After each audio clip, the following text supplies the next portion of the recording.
Guys welcome to my channel bank Nifty masters. ఈ రోజు bank Nifty 609 points market అయితే down అయ్యి 48,285 దగ్గర మార్కెట్ అయితే క్లోజ్ అయింది. ఈ రోజు మార్కెట్ లో మనకు లోయెస్ట్ లో వచ్చేసి 48,213, హైయెస్ట్ హై వచ్చేసి 49,023.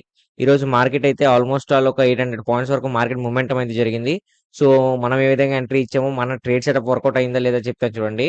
సో యాక్చువల్లీ నిన్న మన ట్రేడ్ సెటప్ ఏం పెట్టుకున్నాము, యాక్చువల్లీ మనకైతే మార్కెట్ అనేది ఒక బిగ్ కన్సల్టేషన్ జోన్‌లో ఉండిపోద్దేమో అని ఎక్స్‌పెక్ట్ చేసాము. బట్ ఇప్పుడు నేను మీకు క్లియర్‌గా చెప్పాను. మనకి ఏదైతే ఒక లెవెల్ ఏదైతే సపోర్ట్ అండ్ రెసిస్టెన్స్ లెవెల్ ఇచ్చానో, ఈ లెవెల్‌లో బ్రేక్‌ఔట్ అయితే మీరు ఫస్ట్ 15 మినిట్స్ స్కాన్‌లో మీరు పుట్ ఆప్షన్ గాని, కాల్ ఆప్షన్ గాని దాన్ని బేస్ చేసుకొని ఉండండి. లేదు అంటే 2 బేరిష్ స్కాన్‌లు, 2 బుల్లిష్ స్కాన్‌లు వస్తే స్టార్ట్